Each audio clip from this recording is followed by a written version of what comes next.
Bonjour à tous. La 8e édition du Forum économique de la Côte s'est tenue lundi à Rolle. L'occasion pour nous d'aborder plus largement le poids de l'économie sur la Côte avec nos deux invités aujourd'hui, à commencer par Gilles Davoine. Bonjour. Bonjour. Municipal à Gland, en charge notamment de la promotion économique. Et avec nous également Olivier Feller. Bonjour. Bonjour. Coordinateur et président de ce forum, un forum axé sur la thématique de l'économie agricole.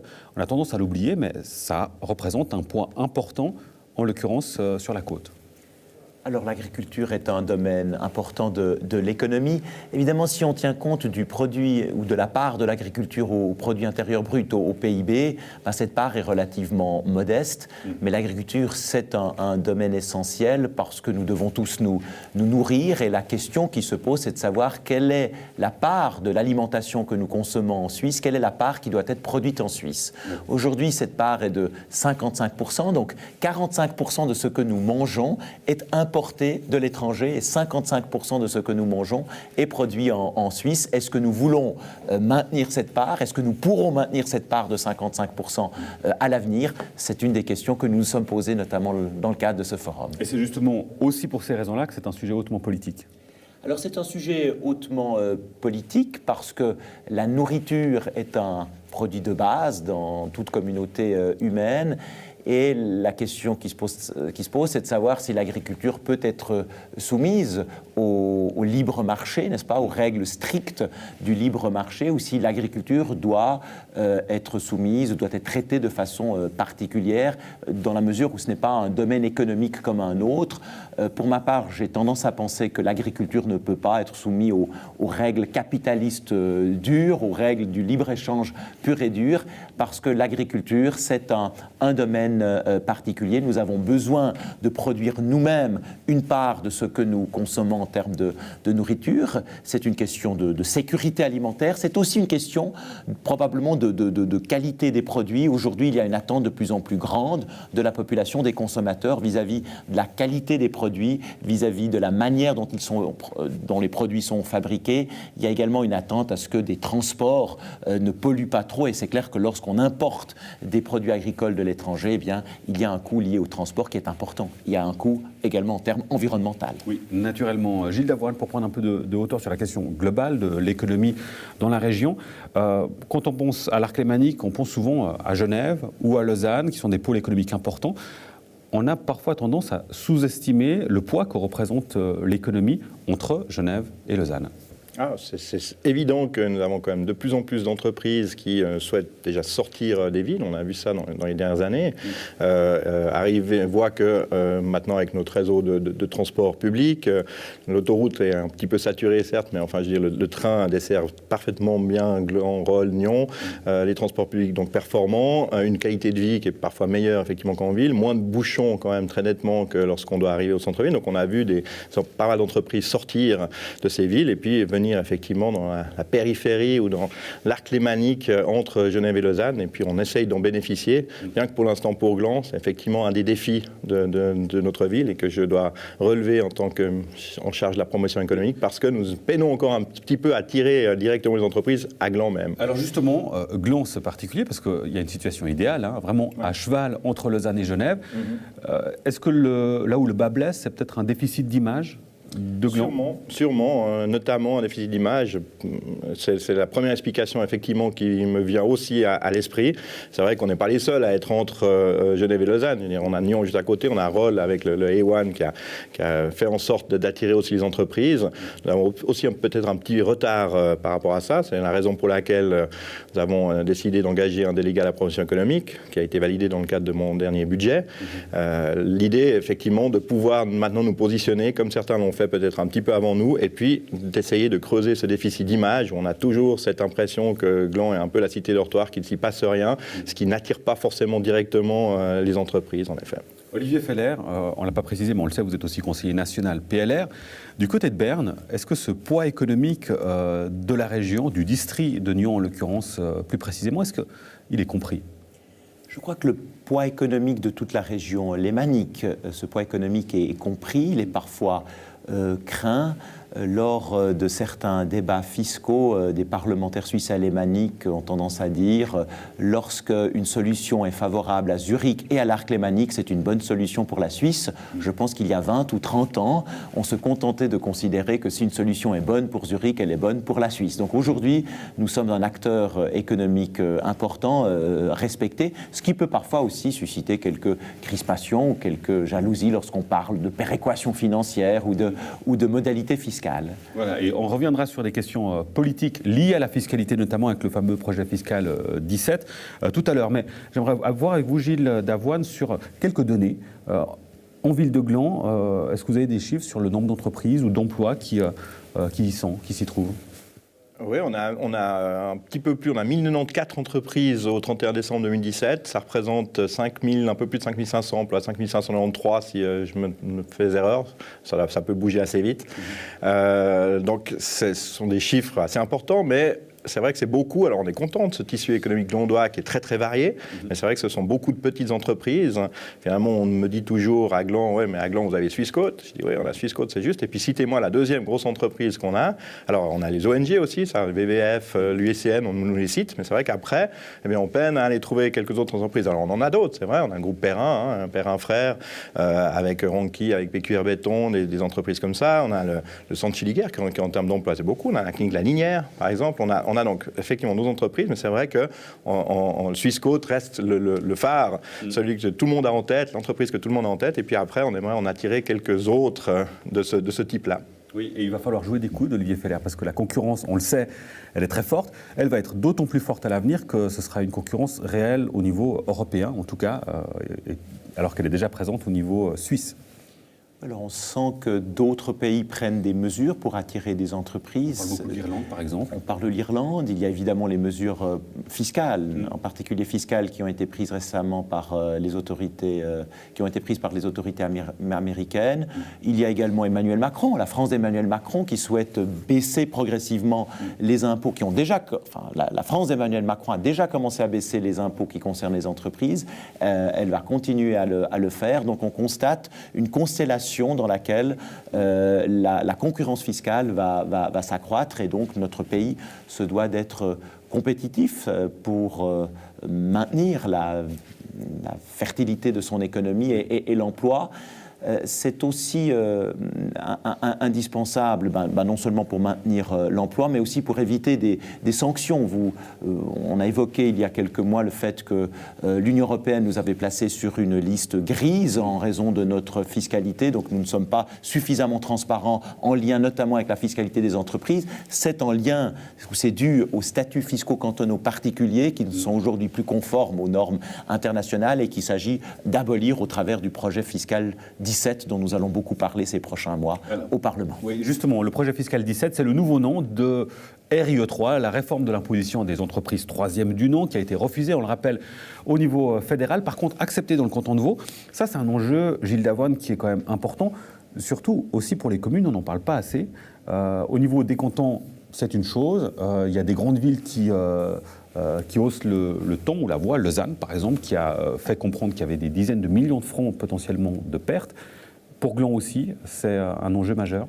Alors, c'est l'avantage de l'inconvénient que je citais avant, d'avoir un peu de peine encore à attirer les entreprises. C'est que donc, du coup, c'est la conséquence directe, c'est que comme on n'a effectivement pas énormément d'entreprises, encore pas de grosses entreprises, et donc on a une fiscalité liée aux personnes morales qui est faible à Gland. Alors j'aimerais bien l'augmenter, mais l'avantage c'est que RIE3 du coup aura forcément un impact assez faible. J'ai une fiscalité qui est surtout liée aux personnes physiques, celle-ci restera. Et puis finalement, mes maigres 3 millions que j'ai de la peine à atteindre pour Gland, pour les personnes morales, eh bien, même si ça diminue un peu, c'est pas ça qui va changer les règles du jeu. Donc il n'y aura pas de conséquences directes sur les comptes de la ville. Il y aura forcément une conséquence, mais c'est un pourcentage. C'est-à-dire que quand une ville qui a beaucoup de recettes dues aux personnes morales va perdre beaucoup, je vais peut-être perdre le même pourcentage, mais donc en absolu, ça va représenter un chiffre largement inférieur. Et puis après, on compte peut-être sur le fait que pour l'instant, effectivement, en attendant la réforme au niveau fédéral, eh bien, le canton de Vaud va avoir cela, donc ça va peut-être avoir directement, au premier temps, un impact négatif, mais après Genève, qui n'a pas forcément fait la même chose, pourrait par exemple perdre quelques entreprises qui viendraient ici, c'est pas très loin, on parlait avant de Genève-Lausanne, on parle du Grand Genève, c'est oublier qu'on a quand même encore des frontières cantonales, et du coup, dans ce cas particulier, ça peut avoir un impact, et puis finalement, qu'on récupère par ce biais-là quelques entreprises qui diraient, bah, tiens, je vais venir sur le canton de Vaud, c'est pas loin, c'est pareil, comme je disais, on parlait avant des avantages finalement de sortir de la ville, et puis peut-être que ça peut être aussi un avantage que d'avoir c'est d'ailleurs le principe de base, c'est qu'effectivement on perd un peu, mais on est attractif au niveau fiscal. De manière générale, Olivier Feller, on nous dit que la Suisse n'a pas que des avantages fiscaux, il y a la stabilité, la sécurité, le cadre de vie. Est-ce que tout ça est bien vrai ou le sera-t-il encore à l'avenir quand il n'y aura pas une très grosse différence au niveau fiscal entre nous et d'autres pays comme l'Irlande, qui seront peut-être même plus intéressantes? Ce sont des concurrents sérieux. L'Irlande est un pays relativement petit, mais qui offre une belle qualité de vie, où il y a aussi de la culture, il y a aussi des jolis paysages, différents des nôtres. Donc bien sûr, ce sont des concurrents sérieux. Donc nous devons tout faire pour maintenir la prévisibilité du droit, la sécurité du droit. Je pense qu'objectivement, aujourd'hui encore, la Suisse est reconnue pour sa stabilité, notamment sur le plan institutionnel. Mais il faut chaque jour poursuivre l'effort pour éviter de créer tout d'un coup des incertitudes. Et il est vrai que la problématique fiscale, qui n'est pas la seule problématique, c'est pas le seul enjeu pour attirer des entreprises, mais c'est un des enjeux qui reste important. Quels sont ces autres enjeux, par exemple, au-delà de l'aspect fiscal? Alors il y a toute la question de la qualité des infrastructures, par exemple des infrastructures de transport. Alors notre région est probablement mieux dotée que d'autres régions autour de grandes métropoles, mais enfin il y a aussi un effort à faire, il y a un rattrapage qui a lieu depuis quelques années, aussi bien au niveau cantonal qu'au niveau fédéral, mais disons les infrastructures de transport, ça c'est un élément qui joue aussi un rôle. Tous les éléments de formation jouent également un rôle majeur pour attirer des entreprises, et je pense que notre région est relativement performante en la matière. Nous sommes une petite région, mais nous avons beaucoup de hautes écoles, des écoles spécialisées, nous avons un système d'apprentissage qui est reconnu. Donc là, nous avons un atout à faire valoir. Et puis, il y a la qualité de vie. Nous sommes quand même dans une région peu polluée, si on compare notre région, je ne sais pas, au Grand Londres. Donc il y a quand même un facteur humain aussi qui peut jouer un rôle. Les gens aiment venir chez nous, aiment nos paysages, et ça, en tout cas de façon marginale, peut aussi jouer un rôle. Les chefs d'entreprise préfèrent peut-être vivre chez nous qu'à Moscou ou dans le Grand Londres. Sur quel point, sur la stabilité, sur la sécurité, je trouve justement très intéressant de voir quand même que tout ce qu'on nous annonçait par rapport aux banques suisses, même si elles ont eu effectivement une période qui peut être plus compliquée, on voit que ça se passe assez bien. Je dis en tout cas, Swissquote s'annonce des bons résultats pour 2017, s'en sort très bien. Et c'est vrai qu'il y a aussi une part du fait que cette stabilité, cette sécurité qu'on a en Suisse, on voit joue un rôle quand même très important. Et puis, on le voit aussi parce qu'on devient, et là c'est aussi à Gland que notamment on voit ça, il y a le Safehost, on a été pendant longtemps la banque au niveau des lingots d'or, entre guillemets, et puis maintenant on est la banque au niveau des données. Et il y a énormément de ces centres, de ces data centers qui s'installent comme à Gland, mais partout ailleurs en Suisse, parce que justement on bénéficie aussi de cette sécurité, cette stabilité et des autres points qu'a développé effectivement Olivier. Est-ce que, prenons cet exemple-là, de ces data centers, est-ce qu'il y a une démarche proactive de la part de la municipalité de Gland, de dire on va aller voir directement ces entreprises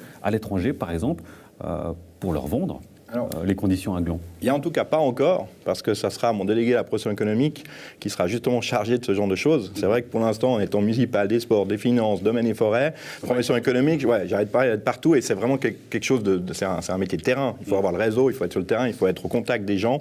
Donc c'est clair que c'est pour ça que j'ai dit, moi je veux bien être municipal à la promotion économique, c'est bien, c'était un poste qui existait déjà, mais il faut avoir quelqu'un, parce que si c'est juste pour faire des petits déjeuners 2 fois par année avec les entreprises qui sont déjà là, ça me paraît, c'est bien d'entretenir le lien, je dis pas le contraire, mais c'est vrai que ça me paraît peut-être un peu faible par rapport vraiment à ce qu'on entend par promotion économique. Donc pour l'instant, on ne le fait pas. Pour les data centers, c'est particulier parce qu'on a des revenus qui proviennent pas forcément d'imposition, parce que le data center, il n'a pas son siège forcément à Gland, et puis il n'emploie pas beaucoup de personnes. C'est surtout des machines, des grosses machines. Par contre, le data center, par exemple, lorsqu'il sera complet, s'ils arrivent effectivement à leurs objectifs, eh bien, ça dépense énormément d'électricité. C'est de l'énergie. Ils ont des générateurs qui permettraient d'alimenter la ville tout entière de Gland.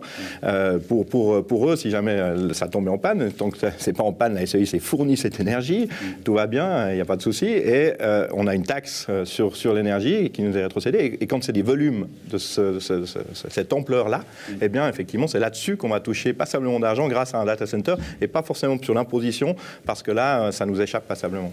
J'aimerais qu'on reste encore sur cet exemple des data centers qui est assez représentatif, Olivier Feller, de ce changement de paradigme que l'on vit de manière générale, en économie en particulier. On voit que les entreprises, il y a de moins en moins d'employés, de personnes, on parle de la robotisation, de la numérisation.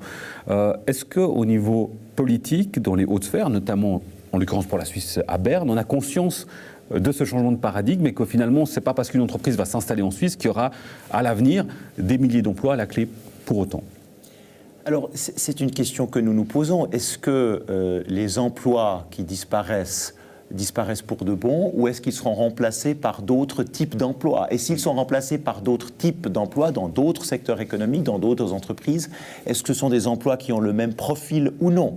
Est-ce que les nouveaux emplois créés par un certain nombre d'entreprises, notamment les data centers, est-ce que ce sont des emplois qui exigent des compétences extrêmement pointues, ou est-ce que les emplois supprimés seront remplacés par des emplois, disons, qui présentent un profil comparable? Donc oui, ce sont des questions importantes. L'importance, de la formation dont vous parliez tout à l'heure. D'où l'importance de la formation à tous les niveaux, que ce soit au niveau académique, voilà, mais aussi sur le plan de la formation professionnelle, sur le plan de l'apprentissage.